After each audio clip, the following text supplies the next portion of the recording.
Dullah minta tolong pada Mat Piti agar diantar ke rumah Cak Dlahom. Dia mau berguru atau setidaknya menimba ilmu.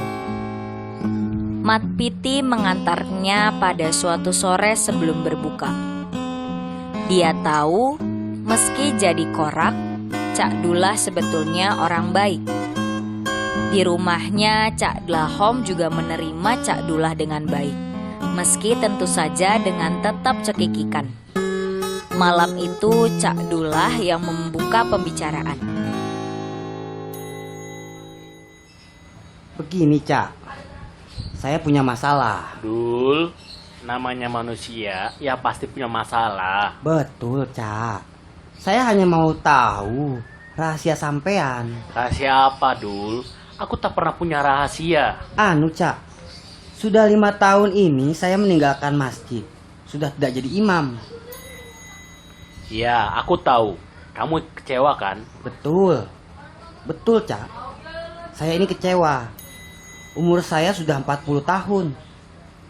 Tapi selama 20 tahun beribadah, salat setiap malam, puasa, dan sebagainya, saya merasa belum mencapai ketenangan hati. Dul, jangan pula 20 tahun. Andai pun kamu beribadah selama 300 tahun, tak akan menempel satu butir debu muka syafa pada hatimu. Kok bisa? 3 abad itu lama loh, Cak. Masa tak ada kemungkinan berubah? Memang lama, tapi kamu terus tertutup oleh dirimu, oleh nafsumu. Sampean ini, kalau ndak membingungkan, ya nakut-nakuti. Mbok saya dikasih tahu. Bisa, tapi kamu tak akan melakukannya. Saya mau, Cak. Kalau benar mau, sekarang copot pakaianmu. Ganti dengan baju robek dan jelek ini. Cak Dullah menuruti perintah Cak Dlahom. Dia mengambil baju robek yang diulurkan Cak Dlahom lalu pergi ke salah satu ruangan dan mengganti bajunya. Mat Piti kebingungan.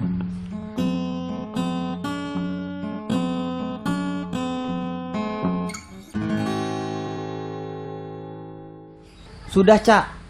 Malah kayak gembel saya. Mat, kamu bawa uang?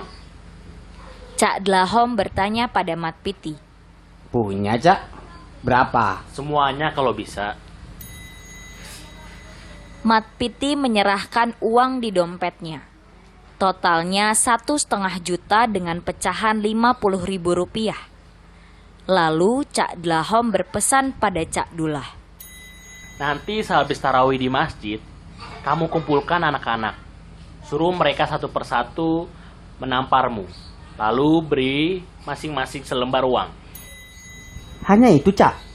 Setelah itu, datangi orang-orang tua yang selalu memuji-mujimu, yang sedang berkumpul di masjid. Minta mereka juga menamparmu, dan berikan mereka 2 lembar uang lebih banyak.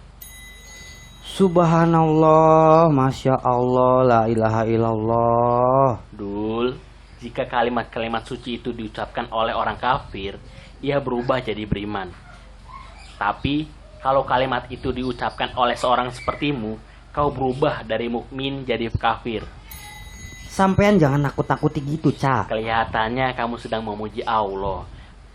Padahal sebetulnya sedang memuji dirimu sendiri. Ketika kamu menyebut Maha Suci Allah, seakan-akan kamu menyucikan Allah, padahal kamu menonjolkan kesucian dirimu. Astagfirullah. Saya minta maaf, Cak. Saya mau berguru pada sampean. Sudah, Dul, tak usah berlebihan. Aku bukan guru, aku sama saja denganmu dan yang lainnya. Cak Dullah, korak yang disegani di kampung itu terlihat menunduk dan terisak. Mat Piti tambah bingung. Dia tahu Cak Dullah adalah orang yang mengerti ilmu agama.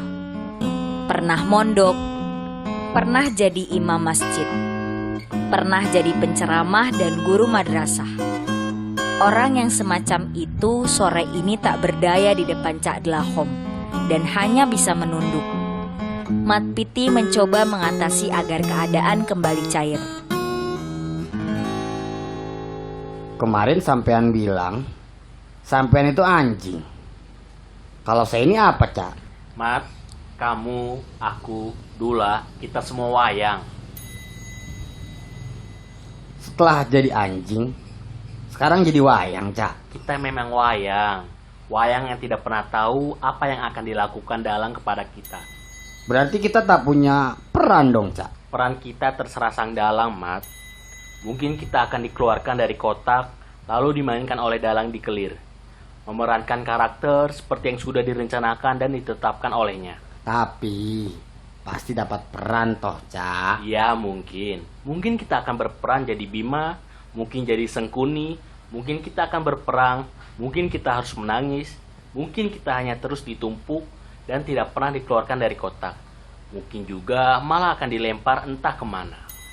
Apa wayang memang tak bisa berbuat apa-apa, Cak? Namanya juga wayang, Mat.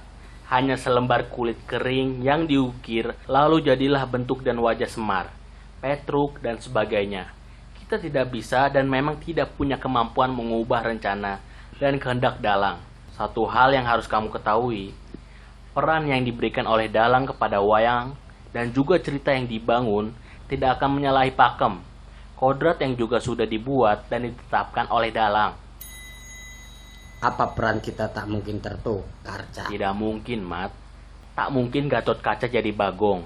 Mustahil Manik Maya jadi Togong. Tidak boleh terjadi Drupadi dinikahi Durna. Akan merusak pakem, merusak kodrat kalau Arjuna memperkosa Petruk. Kalau saya ini siapa, Cak? Kamu akan tahu sendiri siapa dirimu. Nikmati saja peranmu, Mat. Itu anugerah. Bisa jadi peranmu harus menderita. Bisa jadi kamu ditetapkan sebagai raja. Bisa jadi karaktermu hanya menjadi pembenci dan pendusta. Jadi peran saya tak mungkin tertukar, Cak. Kalau kamu sendiri tak tahu peranmu, bagaimana kamu akan bisa tahu peranmu bisa tertukar atau tidak?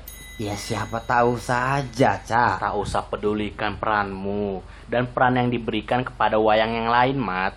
Tak perlu kamu mengurusi seluruh jalan cerita dan peran-peran itu. Sama seperti dirimu, mereka tak bisa berbuat apa-apa karena kita semua hanya wayang kok. Cuma wayang. Mat Piti manggut-manggut. Cak Dullah yang terisak dan menunduk ikut manggut-manggut. Suara azan maghrib mulai terdengar dan Mat Piti pamit pulang. Kalau begitu saya pamit dulu, Cak. Sudah waktunya buka. Mari, sampean buka di rumah saya. Kalau Romla ada, aku ikut ke rumahmu, Mat. Ya Allah, Cak. Romla itu bukan wayang, Mat. Dia manusia.